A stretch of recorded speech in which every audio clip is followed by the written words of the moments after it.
All right, everybody, welcome. So you're listening to episode number 206, and it is my good fortune to have Benjamin Brandt on the program. He's a certified financial planner, retirement income certified professional. He has the podcast, Retirement Starts Today. Benjamin Brandt, welcome to Sound Retirement Radio. Boy, I'm so excited to be here. Thanks for having me. Benjamin, I'm excited to have you here. This is kind of cool how our time together came to be. You reached out to me, had mentioned that you'd been listening to my show. I started listening to your show, and you're doing a great job. And with 10,000 people a day, we need all the people out there we can that are helping people make this transition into retirement. So I'm really looking forward to learning more about your process and your belief system and why you do what you do. But before we get into all of that good stuff, just kind of give our listeners a quick overview. Tell us a little bit about you, your firm, and the work that you're doing today. Sure. Well, I record my show from beautiful Bismarck, North Dakota, in the middle of the Midwest. And our firm is a registered investment advisory firm. We focus exclusively on people living off of their savings, also known as retirees. Been doing that for quite some time. Started our radio show in October of 2015. Our podcast, and I've been listening to your show for about that long, learning about how financial advisors talk to their prospective clients and how they educate people. So on the personal side, I am married for quite a few years, since 2005, so however many years that's been. Did some time in the military before that, and have 6 kids, 3 of which are very new additions as of about 2 weeks ago. So we're extremely busy in the Brandt house, but we're extremely blessed at the same time. That's awesome. I do want to ask you about financial planning and retirement planning and your take on this whole thing. But before I do, I had a chance to listen to one of your podcast episodes where you talk about your adoption story, where you brought these new babies into your home and from foster care. So would you mind maybe sharing a little bit of that story before we dig into the nuts and bolts of retirement planning? Yeah, I'd love to. So my wife and I, we had 3 kids, and our youngest son, Benjamin, was going to start kindergarten, all-day kindergarten. And my wife stays at home, and she was a little bit worried that she'd be bored with no kids around the house, and so we decided to investigate foster care. Started foster care in January of 2017 and had a fantastic experience. Had a little 1-month-old baby that needed some help, and we cared for her for 5 months, and she was happily reunified with her mom, and it was a super positive experience. We took about 6 weeks off because it's kind of hard to love a baby for 5 months and then send them back. And we've got 3 of our own biological kids, and so it took some time to kind of nurse our wounds and recover. But then 6 weeks later, we said, all right, we're ready to start foster care again, and we called our local social services and said we're back in the foster care saddle. And then a few hours later, we got a call that would change our lives forever when they said, this has never happened before in the history of foster care. We actually have brand new triplets. They're being discharged from the NICU tomorrow. And what do you think? And so, 641 days after that, about 2 weeks ago, we were able to adopt these beautiful, identical triplets. And they'll be 2 years old this month. Wow. So we feel an embarrassment of abundance is what we feel. Boy, that's man, thank you for doing that. That's really amazing. How is it, where do you guys find the strength? What is the kind of your core that gets you motivated to take on that responsibility? Because that's pretty amazing.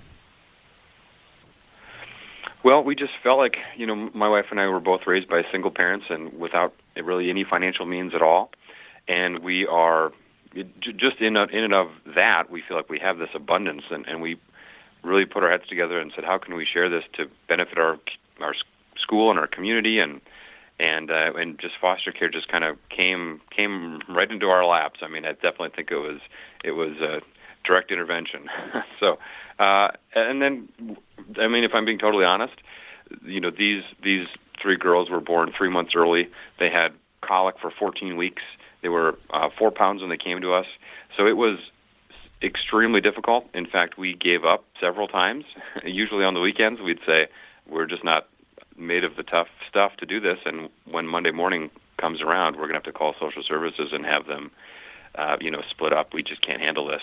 And by God's grace and by little baby smiles and all the things that come along with that, by Monday morning we said let's do this for another week. We can handle this for another week.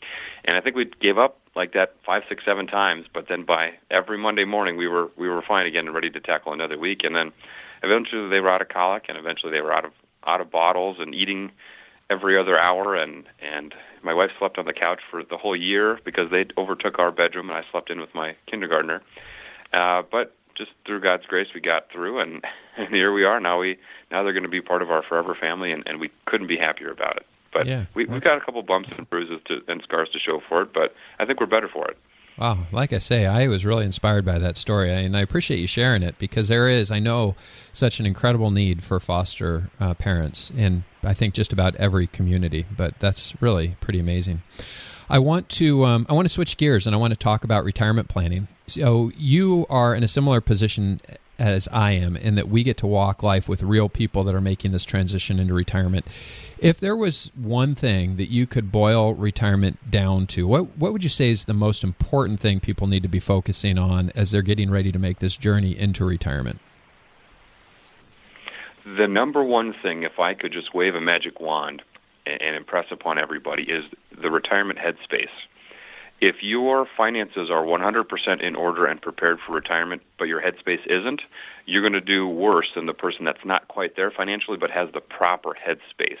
The headspace meaning they're going to pursue something in retirement that leaves them fulfilled and not bored.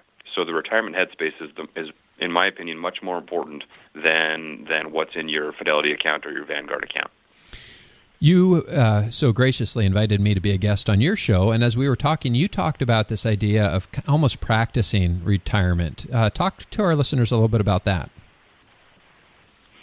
Yeah, so we call it the retirement rehearsal. And when my kids are in sports, my little guy plays hockey, and my oldest daughter plays hockey, and sometimes they get a little bit frustrated when they're not good at something. And I tell them it's unreasonable to expect that you would be good at this thing that you've never done before. And I sort of translated that idea into retirement planning, in that we really need to rehearse for our retirement. And the best way to rehearse for retirement is to use some of your unused vacation pay. And believe it or not, Jason, there's over $50 billion a year that gets unused every year in vacation pay. We're just sort of workers by nature as Americans, and we roll over those vacation hours every year, and then we never use them. But in reality, that's a massively untapped retirement resource. And so what I want to encourage people to do when they're 2 or 3 or 4 years out from retirement is to have a staycation where you use some of that unused vacation pay and you just stay at home for a week or 2 weeks or however long you can work it into your schedule, and then just rehearse retirement. Practice what it feels like to be retired. When we think about retirement, we think about the big-ticket items sometimes, like buying an RV or taking a big trip. But if we really put pen to paper to it, that's going to be 0.000% of the actual time you spend in retirement. The actual bulk of your time is just going to be like a random Tuesday afternoon when it's just you and your spouse and you're watching Netflix. You should practice what that feels like, because if you're really bored, that's going to be a sign that you're not in the right headspace and you're not mentally prepared to retire. If you're busy and you're out in the garden and you're working with grandkids and you're doing part-time work and you're volunteering at your church and you're busy for those 2 weeks where you're rehearsing retirement, that is a really good sign that you are prepared mentally, your headspace is prepared to actually retire. So use some of those vacation hours, get some real data as far as your budget goes, how much you're spending, for a week or 2 or 3 of rehearsing this retirement. Put that real data into your retirement plan and see what your numbers look like. There's a lot of things we can learn from using our vacation pay to rehearse our retirement. Boy, I love that. And I love the fact that you mentioned having a good budget. That's something that, the word budget is not very popular, so we're calling it a spending plan. But we developed the retirementbudgetcalculator.com to really help people understand their spending, because especially the high net worth people, especially the high income earners, they're really not very good at understanding where their money's going. And if you're out there, you're a doctor, an airline pilot, an engineer, you're a high income individual, you know exactly what I'm talking about. You just have enough, and so you don't have to really track every dollar. But Benjamin, what do you think the consequences are for not having the headspace right? What happens if somebody is experiencing boredom? Why is this the most important thing, you think? What is the risk that we're trying to avoid by heading into retirement without retiring to something, but retiring from something?